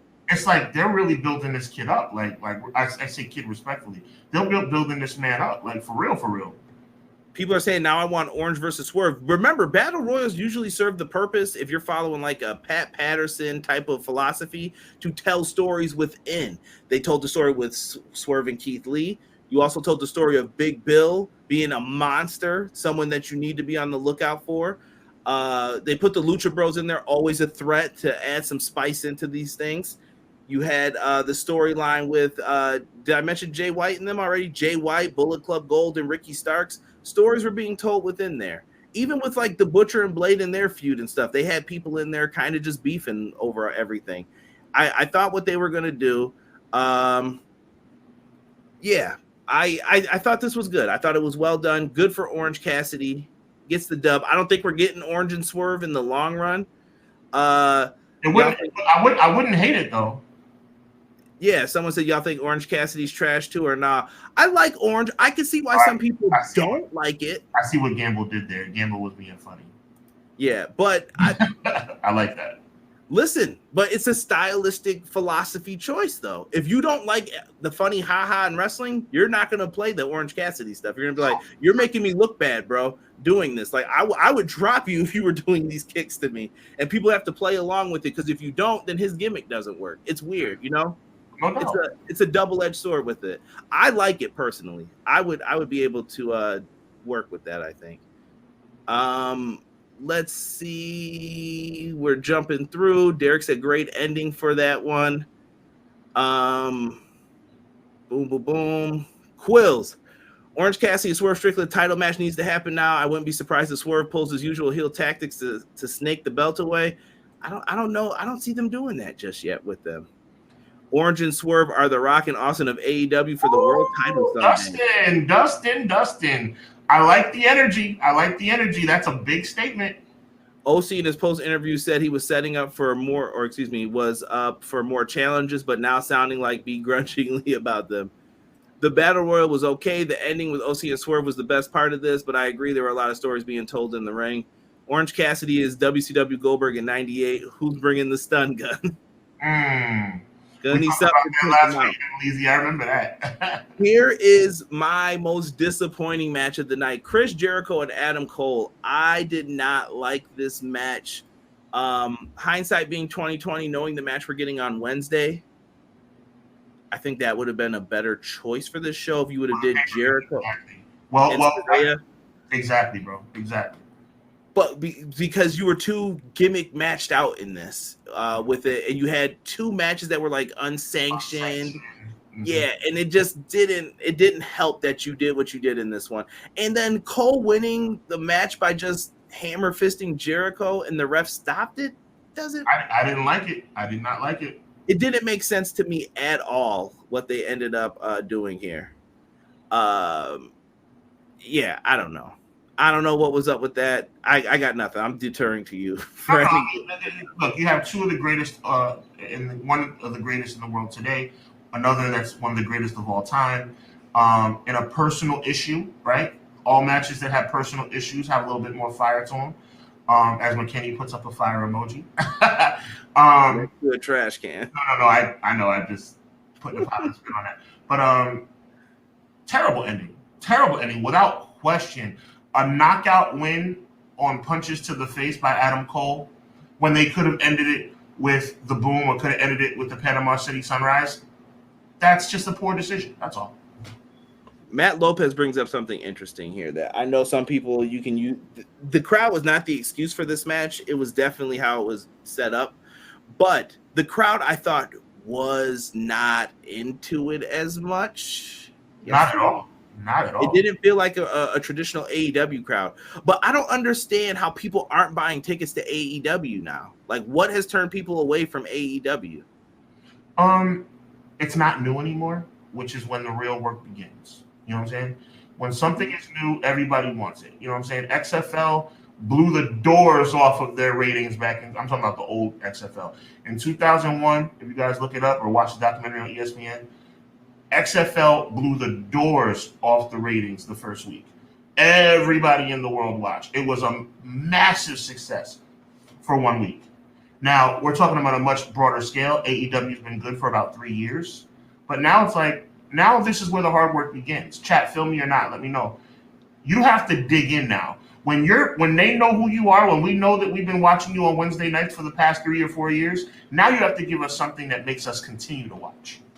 I think also with them, you have – so the ratings I don't mind because I still think the television ratings are going down constantly for all these shows. I think with AEW for these like what you're saying is kind of true. The newness has worn off and you're kind of at this point of like, okay, well, what do you do now in these situations? I think Tony's going to have to book tighter, book better, and he's just going to have to be on top of everything and trying to make people care. Catching those little things, like I said, maybe if I flip-flop these matches, that'll work better for the show because then he could have got Saraya and Britt on the show. They're in a tag match, but it would have worked, and it would have been something different, and Jericho doesn't have to do as much work. Cole's in there, and you can still set up Cole getting towards the number one contendership, which is what I think they're leading to, kind of. That's just me guessing. Quill said Jericho and Cole had a real bad finish, although Cole won the match, which is good. How he won didn't make any sense. Why didn't Cole just pin Jericho after the second, lower the Boom with the chain on the knee? Quills, speaking my language, Quills. I just and you know what? An avoidable mistake, too. Just pin him. Why is he not winning by pinfall? I don't understand this. Facts. FTR retained the tag titles over Team TNA, Jeff Jarrett and Jay Lethal. Thank God. You knew. Dude, Jeff Jarrett and them haven't won a match yet, really. Like a big stakes right. They did the one tease against the Acclaim, which I thought was great, where they like pushed the foot off the rope. We didn't cheat. Oh, no, I caught you with the ref who just happened to be down there. Great. And then they've always had beef with Aubrey since then. Aubrey got clobbered with a guitar by Karen Jarrett.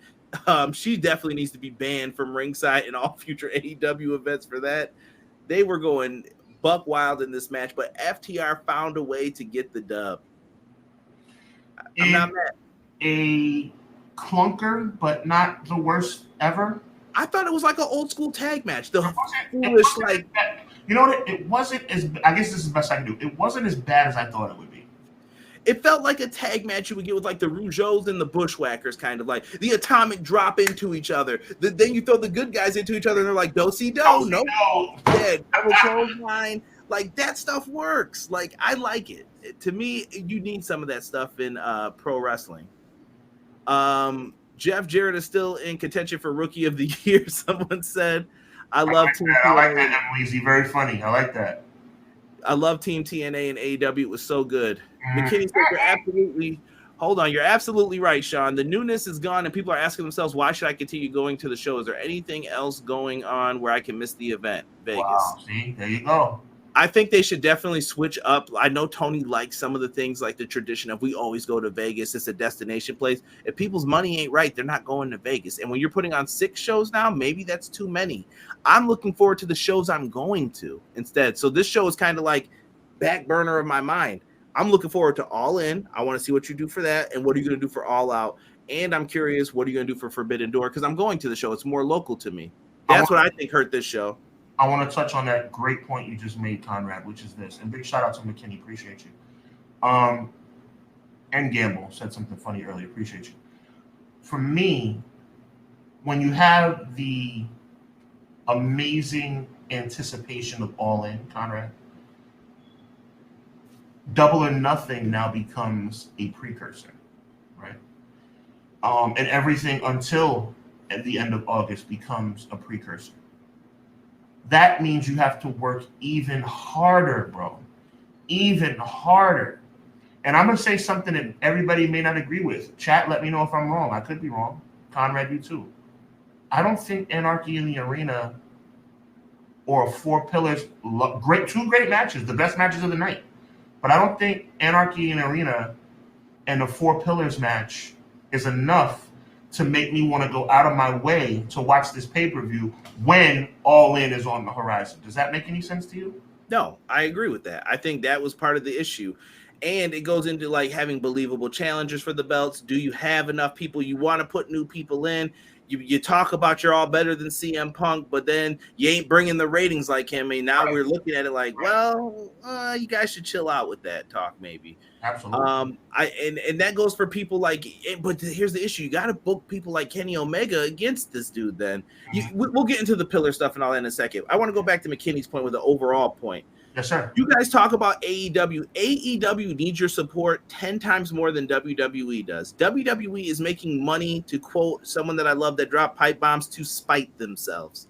They make more money doing those sweet Saudi shows than they've made at all their WrestleManias combined. Dudes are making money hand over fist. If you let AEW go away, get ready for Raw 2016 again and Raw in 2017. That's what you're going to set yourself up for. I'm being honest. What Vince McMahon has a contract until he's gone. It's over. That's a fact, Jack. He ain't going nowhere when this new company starts. Till death, it says on the contract. This dude is going to be getting pizzade while he's around. It's a sad fact. It's a reality. They signed the contract. That's what they wanted to do.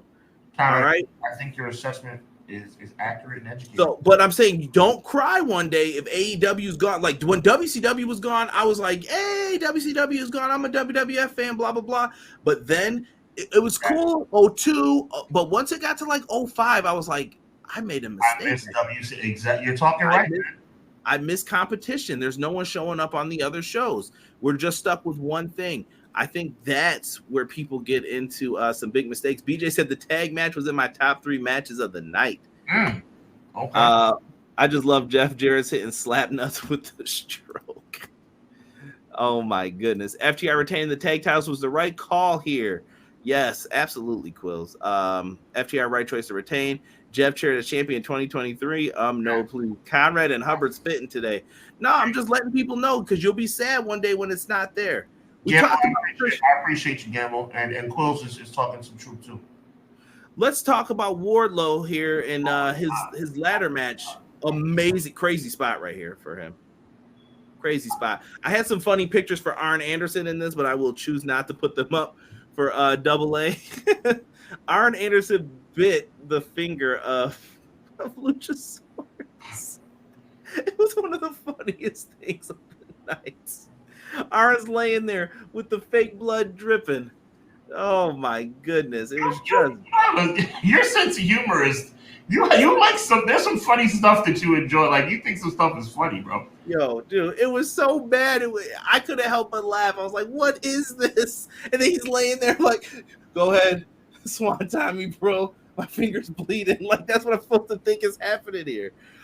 Christian taking the L. Christian did everything in his power that I thought was safe for him to do. He didn't take the big bumps in this. Like he didn't do the bump that Wardlow took, but he set him up to look dominant at the same time while competing in that match.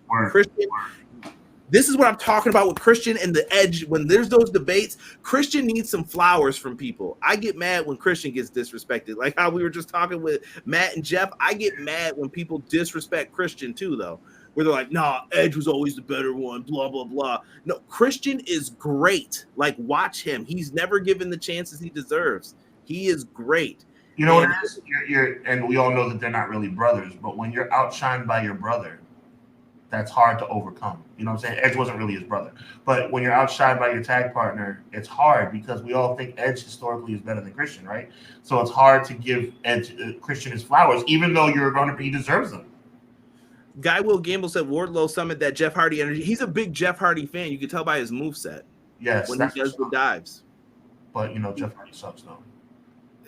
Arn Anderson is low-key a genius. I think the biggest thing I can say about one of their fundamental problems right now is that they don't have a world title emphasis like they should. Too many big names involved in something less important. Oh, good point, BJ. Real good point, BJ. The CLB was stop calling Christian that. It was putting in work that match. The tactical turtleneck. Here comes Derek doing the 4 horsemen for Arn with the fingers bent up. That's not nice, Derek. Listen, we love Arn Anderson in this one. Wardlow was crazy for that swanton off the ladder through the 2 tables. Yeah, he's a beast for that. Christian's program with Randy after Edge was gold. That's one of his best opponents, like top 5. Dead serious. I'm about to go in on Wardlow as soon as you give me the thumbs up. Go ahead. We all know how I feel about Wardlow. I'm not a fan, but I'm going to say something I thought I would never say. He did good. And he earned my respect. This match, a matter of fact, this is what I talked about last week with us, bro. When it was announced that it was going to be a ladder match, I said, okay, this is his chance to show he has layers. And it wasn't just 3 power bombs and going like this. By the way, I know I'm a little bit hypocritical when I say that I don't like him doing this, but okay. I was just thinking it, but you go ahead. Okay. You do you. But he showed layers. This ladder match was his coming out party, and I'm very proud. I think he earned my respect on Sunday. Right. Derek said in a slightly darker black turtleneck from Archer. For those who don't know. All right, put Braun Breaker in a ladder match. Right? Because I feel you, Gamble. It's like, I guess the only way to get my respect is going to a ladder. I don't know, man. Totally off topic because we're not going to get to that pay-per-view. Did you see that spear he delivered? We were just on Twitter. Yo. Crazy. Dude, one of the best spears in the business. I'm not going to front. Big shout out to Gamble. I feel you on that. I don't know if I'm going to ever come around on Braun Breaker. I think Wardlow's great.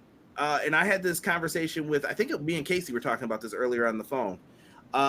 When you look at why Arn is with, so I know a lot of us like Arn doesn't really need to be with Wardlow. I don't even like the on-pair screening with them together. Like, it's kind of weird. Arn doesn't, and I mean this with love, Arn doesn't have anything else to do. But he works backstage though. But what I think is Arn is there to I think Wardlow's either one of those guys where, and I'm just guessing that maybe he's too nice in the ring, and they're like, yeah, we want you to just do the power bombs over and over again. And he's like, okay, I'll do that. And Arn's probably there like, listen, no, don't do that every time because this is what's going to happen to you. Arn's trying to put that John Cena wisdom on you, like, don't do everything they say because then you're going to end up doing a bunch of bad stuff. And I know Arn and Cena had some disagreements too. I think from his podcast, he talked about it. Me and E talked about this, like with some of the stuff with Wade Barrett. Here, Wardlow should start doing the pounce. You leave that for my girl Willow. All right. Arn be chilling in the back. Yo, let me get out there. Let me bite someone's finger like it's a hamburger. Yo, Guy Gamble is on fire today, bro. Let's talk about the Outcast making a quick move for the Women's Championship. Jamie Hayter. Sounds like she suffered some injuries before this. Ends up losing the championship back to Toni Storm, who she beat at Full Gear for the championship. You kind of scooped me last night, bro, and I appreciate that by telling me that Hayter was injured. I wasn't aware, so I guess that's the reason for the change. Nobody knew if it was real or not, though. Okay, fair enough. Well, if it wasn't real, I think it was a mistake. So now it's known, but I said back then when we were talking like predictions and stuff, nobody knew if she was really hurt or not. Okay, so let me clarify for our audience. I vehemently disagreed with the outcome of this match because I wanted Hayter to walk into London as the champion. But now that I know she's injured, I understand things need to be done. The show needs to go on. So I'm cool with it, but, you know, a little bit ho-hum if you ask me. Yeah, I mean, it's sad because Jamie's not going to get that opportunity. And shout out to Eric, who usually listens to us. Sometimes he catches us on the rebound. Sometimes he's in the live chat. I know I see him in the like Dynamite ones often after the show goes off, and he loves talking about the women's division of AEW. Yeah. Much appreciated. And when you do that, you have to view this in a certain way. He really wants Jamie Hayter to be at All In, and I'm just like, dude, I don't think it's happening, because if they could have made it happen, I think they would have held off on doing this match.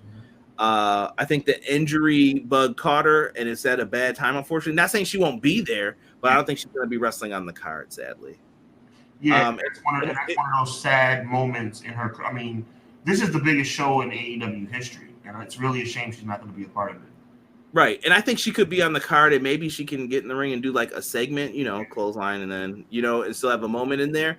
But that's going to be tough. But Toni Storm is the right move right now, and you put the title back in the Outcast grasp. Not mad. House of Black had an open challenge. We all knew the Acclaim had to answer this. Max Caster dropping bars about Dominic Mysterio. Buddy definitely was like, yeah, they're talking about you on the other show with this girl. You're putting him in a weird situation there with that. Real quick, bro. Are Dominic and Rhea really that good actors? Yo, don't start that, Sean. Come on. No. I'm not. I'm assuming it's all for play, but their chemistry is like legit really good, bro. Yeah, maybe they're friends. I don't know. Yeah, okay. But I think people have been making Buddy Matthews pretty mad about it. So I'm like, I don't like to be the dude starting up no stuff. But Buddy Matthews, they wrecked House of this one. I've been impressed with the House of Black lately. Not gonna lie. Like, I'm glad they're the trios champions. I'm glad they're getting special rules added to their matches. They're trying to make them feel different here. And I think that new Collision show, they're going to be one of the benefactors to that. They're going to definitely benefit from having that second show around, because they're some of the folks that I'm like, yeah, we need more screen time there. Gotta be careful, right? Bro. Gotta be careful. I mean, screen time. I agree with that. You're 100% right, but it's like when you start. Oh, I just hope it doesn't. I hope they stick to a script, and meaning like as far as who's going to be on what show. And Tony hasn't clarified that either. Exactly.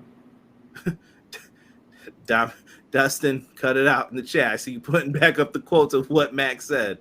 There you go, Derek. The devil's necktie. Yeah, you want to see that Brody sleeper again, where he just drags you over the top and drops you. Word.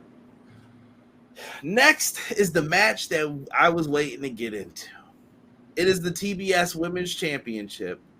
Jade Cargill taking on Taya Valkyrie. Jade Cargill, to set this up, picks up the W against Taya Valkyrie. Mark Sterling says, there you go, 60-0. No one's touching Jade, not anybody. He kind of lays down an open challenge.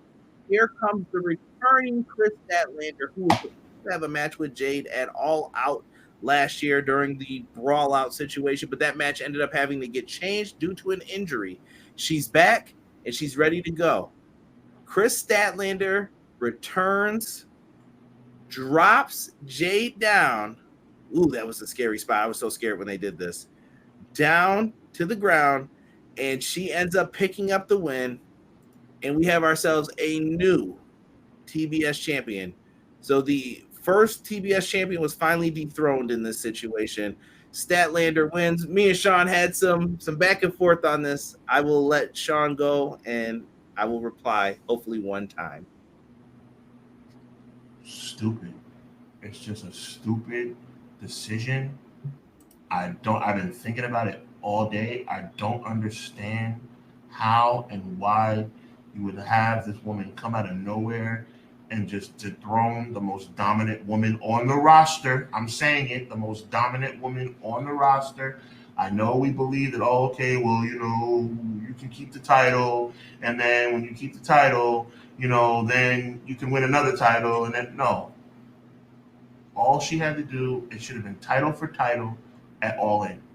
Is anybody in this chat going to disagree with me that Jade versus the women's champion? I thought Jamie Hayter. I wasn't aware of the injury, but Jade versus the women's champion at All In, title for title, would not have been epic and worthy of this pay-per-view that's coming up in Wembley Stadium. To have her lose like that, I mean, 60-0 and now 60-1. It's over. It's just over out of nowhere. I don't understand it. I will never understand it. I think it's a huge mistake. And, it would have been a great idea to have, title for title at Wembley Stadium. But you know what that means? And that's a shame, because you know what that means? That's my first you know what that means in AEW. That's my first. That's a good idea. You know what that means for AEW, and that's a problem. We're taking y'all in the Raw, man. I disagree with Sean wholeheartedly here. First, I'm going to disagree with Dustin, though, first, because he said cringe opening for Jade with the sorority. Jade, if she was part of that sorority, that means a lot to her. I went on a rant yesterday. I do not like sororities and fraternities for personal things that happened to me in the past. And this was before I was even in college. I almost got into a fight with a fraternity, and they were Kappas, for the record. Had a great rap line later on for that, but we won't repeat that on the show. Oh boy! But they tried to do that. So listen, I don't like them, but I understand why some people are for them. It means a lot to their family. Sometimes it's history, lineage, and Jay coming out and stepping. That might be something that was one of the activities that she did later on. You know what I mean? I have no issue with that. Jade doing that, cool. Big ups to her. I was happy for her getting that in. Now, Sean, this is where we gotta disagree, bro. Talk to me. Jade Cargill losing the title in this matter, and I saw Doug say she cashed her Statlander in the bank. This is different than Charlotte because they laid out a challenge. I know this is the Hogan, Mr. Fuji, not presented as bad, obviously, but they laid out the challenge. Someone came out and answered it. Fine and dandy. They tried to big man. They provided out for Jade in this. They gave her an out. Number one, she was caught off guard. She loses to Chris Statlander. Big deal. Jade, to me, her losing this championship meant she's off to bigger and better things. This is the old school when someone dropped the Intercontinental Championship and you were like, so back in the day, Sean, once you kind of understood wrestling a little bit more, I'm going into like your later years with it. Yeah. Once Bret Hart dropped the IC title, he beat the Mountie for it. He's holding on to it. Then he lost it to Bulldog. You're sad, but then at the same time, you know in the back of your head what this means. Right. He's moving up. He's going to the world title division. And that's what I think is happening with Jade. Jade's moving up to the main event, the women's title, like main picture here. And we're still doing the storyline with the Outcast, right? Jamie Hayter being hurt. There's a void that needs to be filled with someone of importance. Because Britt Baker's not going to do this all by herself. Jade's going to go into that spot, I think. And Jade is going to be the enforcer for that team. And this allows her to get into the mix with them, but she doesn't have to get a title shot right away. You can kind of let this marinate. That's how I view this. And I think this is good things for Jade. That's why I'm like, Jade should have had no issue with this. I've been like, yeah, I'm in. Go ahead, Statlander. You can have it. Now Statlander can work her way back up to getting better. Jade moves on to this. And Ty Valkyrie got into the ring, and she gets to be the veteran who is helping some of the younger wrestlers. That's how I viewed this. I don't know if the chat will agree with me. I don't know if I've maybe changed it a little bit. I don't know if you were still in there when I said this yesterday, but I said the exact same thing last night. I think I don't know, man. I just think that this goes back to my entire analysis of what AEW All In should be.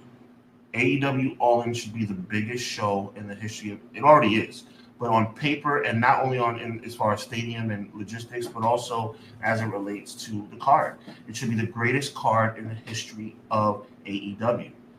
Jade Cargill going in as the undefeated TBS champion, challenging the women's champion.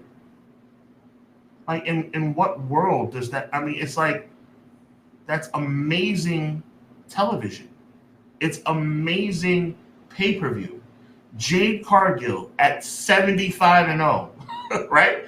At 80-0. I don't like the Goldberg streak, though. I don't like people getting too deep into a streak. Your comment had me all messed up, bro. No, I don't like people having that Goldberg streak because then you become too unbeatable. I felt like Asuka was reaching that point. You know what I'm saying? Like you're undefeated for so long that it's like, who's worthy of beating you now is what it turns into versus anyone can beat you. Who's worthy of beating you?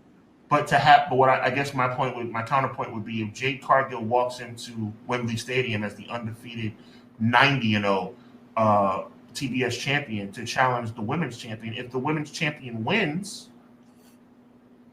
it's not that bad. But I would say though that I would believe that if that were to take place, if my dream scenario took place, Jade would have won that match, and that goes all the way back to our original commentary about the TBS, and she could just relinquish the TBS title. Right, but then but that starts it off like Paige's reign too. The first ever NXT champ, first ever TBS champ. They never lost it; they gave it up. But is that a problem? I just don't understand why that's a problem. Because now everyone is like, well, why didn't you beat Jade? You know what I mean? And then it makes it weird sometimes. It depends on how you do it. Like I said, you present it where it's Mr. Perfect wins it. Okay, cool. But then if you have that moment where it's like, here, Ember Moon, I know you couldn't beat her before, but here it is now. Like, oh, do. I'm here. Believe in me. I don't, And it turns into that. Didn't matter how many times Goldberg won. He wasn't better than Canyon. Y'all cut it. Better than Canyon. Everyone. Jade versus Statlander 2 before Wembley. I don't think they're gonna do that though. I think Jade's going on. Listen to me, bigger and better things. So is Jade challenging for the women's title in Wembley Stadium? I don't. Let me ask you, because I want to make sure you understand where I'm going with this. To me, all roads lead to Wembley Stadium, Conrad. This is not about long-term booking. This is not about long-term. AEW is not in a position to do that. AEW needs to put all of their figurative chips to the middle of the table in late August. So what I'm trying to say is, Jade better be on that show, right? Yes, Jade's going to be on that show, 100%. I think that you didn't want Jade to lose on that big show because that's not what Jade is to this company. Jade is a bigger star. Jade is now up here. You get what I'm saying? Like, I want people to realize what I'm saying. Did Jade learn? Was the first? She was going through hoops. She's passing tests. I was gonna make a motion. It was gonna look really bad, so I'm glad I did it. But Jade is going through a hoop, through another hoop. Will you get better in the ring? Yes, she has. Okay, we've created a new championship. Can you carry it and hold it and people will still care? Yes, she has. Do I want Jade losing in All In for the TBS championship? No, absolutely not. I do not want her losing there. I want Jade up there winning, and the pictures are Jade flexing with someone. Maybe it's her and Britt Baker. Maybe it's a team of women against the Outcast. Maybe she pens the women's champion there. Now it's like, oh, Toni Storm better watch out because Toni Storm made a comment about Jade in the media scrum. B-Boy knows what I'm saying, bro. Jade is going to become a face from this. Mark Sterling's probably getting dropped because she's going to say, who told you to start making matches? Right. So, peep game. Things are going to happen with this. Jade does not need to be a face. I love the, I don't know who that is, the YouTube men. I don't know what that's for. You jumped the shark on my comment. Where are we? Statlander 2 let her lose again because of the Outcast and put her in that spot. Yeah. I just think they're going to do it in a different way. Sick, what's good, bro? Appreciate you joining us on the we're just finishing up here. We were just talking about Jade and everything. Let's get into this 4 pillars match with MJF and the homies. MJF coming out like the Bad News Bears here. With all the women grabbing him. I don't know what this was. MJF is a fool. But this match, I thought, really had a lot of good stuff in it for fans. The 4 pillars delivered, in my opinion, as a match. The build did not. This goes back to the Seth Rollins Omos stuff that I've talked about in the past. I can compare. This is the exact same thing. If you're not delivering, you're not doing it. That's a fact. We all knew MJF wasn't losing here. Sean, I deflect to you for comment. MJF was definitely not going to lose. I wanted to see a match that would make him not losing and us knowing that he wasn't going to lose make sense to the point where it would still be a watchable match, which I think they did accomplish. Does that make any sense? Yeah. I think that they came out, they did their job. I love the baby announcement, by the way, as a father that touches me. I like that. Big shout out to the, Sammy Guevara and his wife. I mean, that's amazing. But anyway, I'm gonna repeat myself. You have to make this match worthy of wanting to be watched, even though you know the end result, right? They accomplished that. My question now, where do the other three pillars go from here? That's the issue. Because now you have momentum. Jungle Boy, Sammy Guevara, and Darby Allin put on a heck of a performance. And so did MJF, but I'm talking about the three challengers here. MJF continues on to Wembley Stadium. But now we wonder what happens with Perry, because I think Perry should turn heel. I think, bro, they did the temperature check in the match with the belt. They did the Piper. It was like, should I? And Piper's probably the last guy who will ever get a babyface reaction for not doing it. With Jungle Boy, it was like, nah, fam, you need to do this. Like, I'm tired of you. And I think I wanted him to do it. I kind of feel Sammy's turning babyface. Like, I feel like people want to get into Sammy again. Here's the issue. He has to get away from Jericho. Because this is why no one believed in him, because he was presented as lower card. He's been on like the openers, or he's been second or third match on the pay-per-view card. And the problem is that you're lower card only because you are associated with Jericho. Like, you're seeing the second fiddle. BJ said this felt like a classic X Division match. They pulled that off well. Yes, that's a sound. That's a nice. What's the word I'm looking for?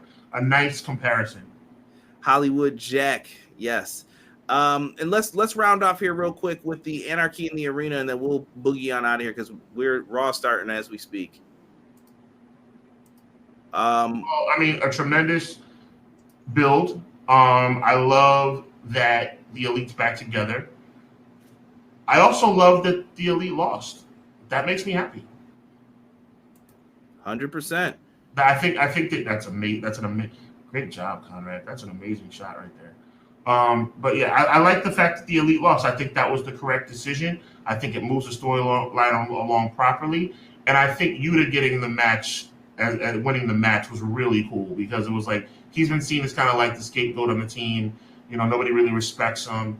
And now all of a sudden he takes a step forward, hopefully, because he's the one who got the pinfall. Right. Oh, and good point on that, Ace. MJF beat Darby with the headlock takeover once again. Remember this?